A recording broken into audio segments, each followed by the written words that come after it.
दो बहुओं वाली सास। सरस्वती के दो बेटे हैं। बड़े बेटे राम की शादी रज्जू से हुई है और छोटे बेटे श्याम के लिए लड़की देखने का सिलसिला जारी है। एक दिन रज्जू की माँ का फोन आता है और उसकी सास फोन उठाती है। हेलो, कौन बोल रहा है? दूसरी तरफ फोन पर रज्जू की माँ लीलावती बोलती है। हेलो समधन जी, मैं लीलावती बोल रही हूँ, रज्जू की माँ। अरे नमस्कार समधन जी, कैसी हो? बहुत दिनों के बाद याद किया आज। यहाँ पर तो सब कुछ ठीक है, बस मेरी तबीयत थोड़ी खराब है। अगर बुरा न मानो तो एक बात बोलूं? अरे कैसी बात कर दी आपने समधन जी, आपकी बात का बुरा क्यों मानना, बोलिए बोलिए। मेरी कुछ दिन से तबीयत ठीक नहीं है और यहाँ पर मेरी देखभाल करने वाला कोई नहीं। क्या आप रज्जू को कुछ दिन के लिए मेरे पास भेज सकती हैं? ठीक है, हम रविवार को रज्जू को छोड़ जाएंगे। इतना कहकर सरस्वती फोन काट देती है और अपनी बहू को आवाज लगाती है।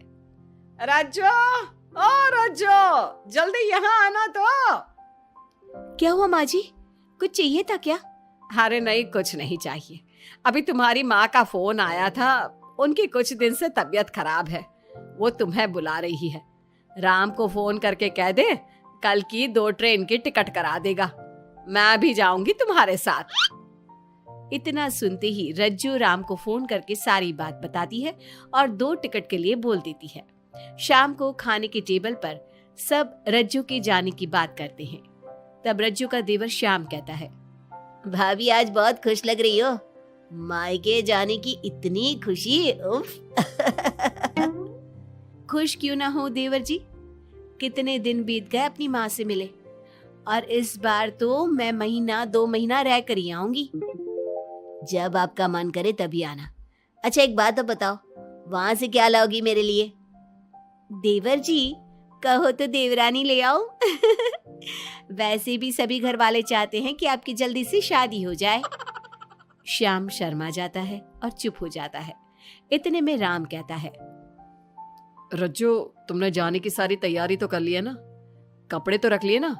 थोड़े गर्म कपड़े भी रख लेना, वहां ठंड होगी, और जल्दी आने की कोशिश करना। ठीक है, मैं जल्दी आने की कोशिश करूंगी बस।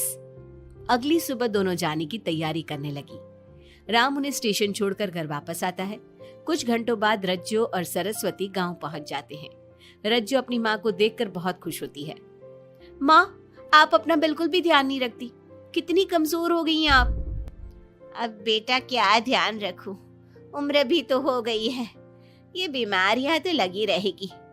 बहन जी आइए आइए बैठिए, मुझे बहुत अच्छा लगा कि आप भी यहाँ आई।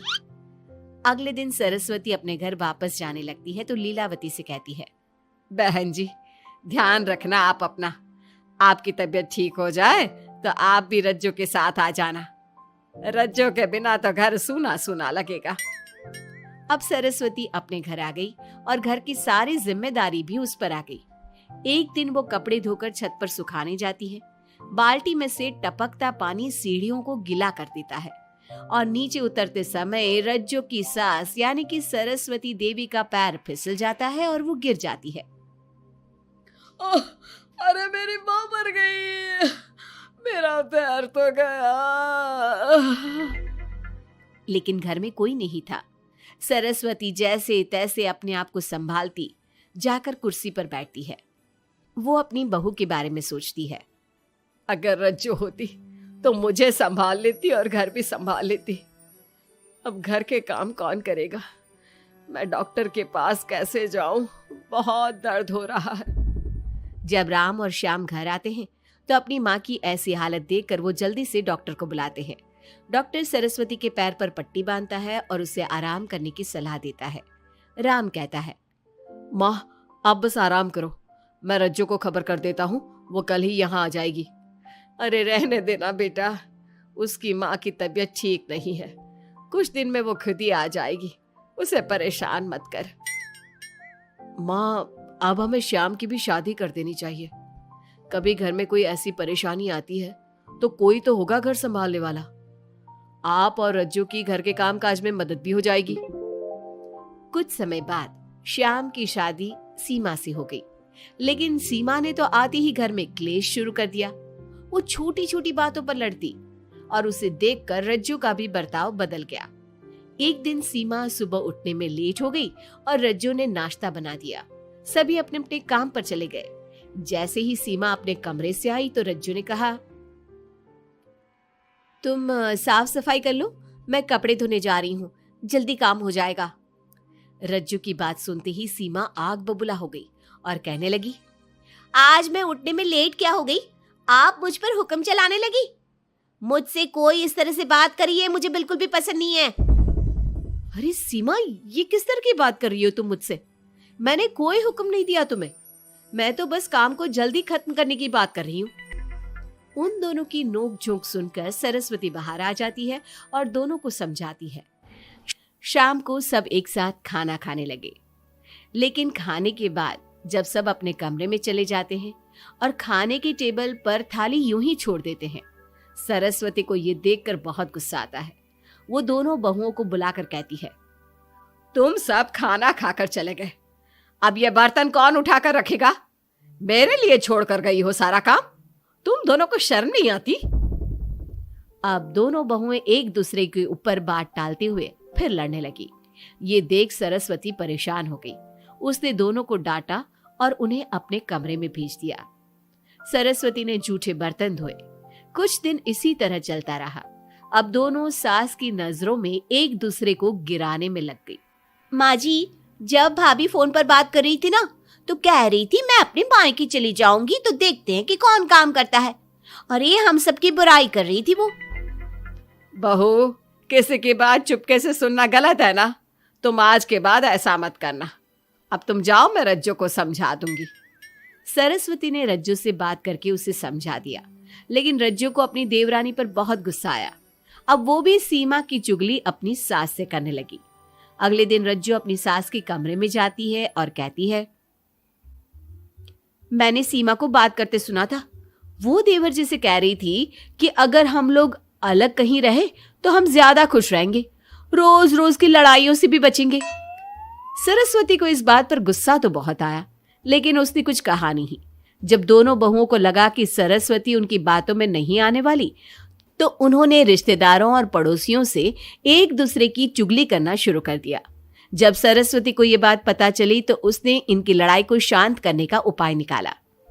रज्जो, सीमा, यहां आओ दोनों। दोनों अपनी सास के पास आती हैं। कल मैं घर में हवन करवा रही हूं। तुम पड़ोसियों और रिश्तेदारों को आने के लिए कह दो और हवन की सारी तैयारी कर लो। हवन का दिन आ गया। पंडित जी रामायण का पाठ करने लगे।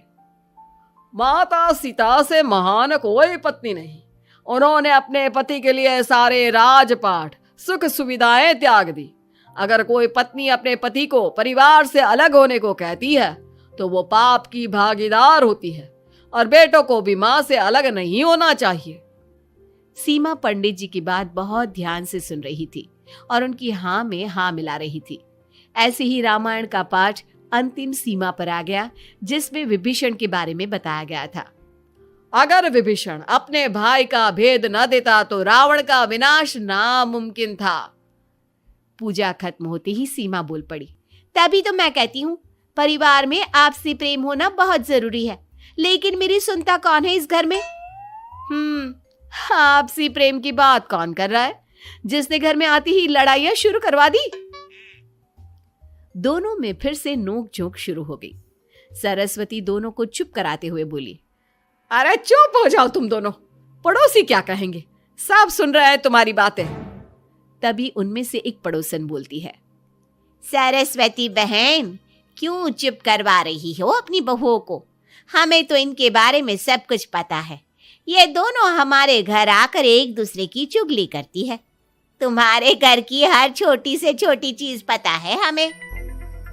आंटी जी, हमने अपना समझ के आपको कुछ बता दिया तो इसका मतलब ये नहीं कि आप सबके सामने हमारी सास से हमारी शिकायत करेंगी। आप तो सबसे बड़ी चुगलखोर हो। सीमा की बात सुनकर सभी पड़ोसन उन्हें बुरा भला कहने लगी। उनकी बातें सुनकर दोनों बहुएं सबके सामने बहुत शर्मिंदा हुई। जब सब उनके घर चले गए तो सरस्वती ने अपनी बहुओं से कहा, अब तुम दोनों को तो बहुत खुशी होगी कि सारे मोहल्ले की औरतें हमारे ही घर में खड़ी होकर हमें ही सुनाकर चली गई। हमें काफी साल हो गए यहाँ रहते हुए, लेकिन आज तक किसी में भी इतनी हिम्मत नहीं थी कि हमसे ऊंची आवाज में भी बोल पाए। लेकिन आज तुम दोनों की वजह से ये सब हमारी बुराई कर रहे हैं। तुम दोनों ने ये सब अच्छा नहीं किया। सीमा, तुम्हारे इस घर में आने से पहले हम सब बहुत प्यार से रहते थे, लेकिन ये सब लड़ाइयाँ तुम्हारे आने के बाद शुरू हुई है। आज के बाद तुमने घर में किसी से भी झगड़ा किया तो मैं तुम्हें तुम्हारे मायके छोड़ आऊंगा, समझी तुम? ये बात सुनकर सीमा रोने लगी और सबसे माफी मांगने लगी। पंडित जी भी ये सब देख रहे थे। उन्होंने सबको शांत करवाया। कृपया आप सभी शांत हो जाइए, गुस्से से तो बात और बिगड़ जाएगी। अगर आप दोनों बहुएं मिलकर रहती, घर की बात घर में रखती, तो कोई आपसे कुछ कहने की हिम्मत नहीं करता। आज आपको इस बात का एहसास तो हो ही गया होगा। औरत ही तो होती है जो मकान को घर बनाती है। अब भी कुछ नहीं बिगड़ा, आप दोनों प्यार से रहो। आपके पड़ोसी और रिश्तेदार अपने आप चुप हो जाएंगे। पंडित जी की बात दोनों बहुओं की समझ में आ गई। अब दोनों प्यार से रहने लगी। इसी तरह समय बीत गया। अब पड़ोस की औरतें उनके प्यार की मिसालें देने लगी।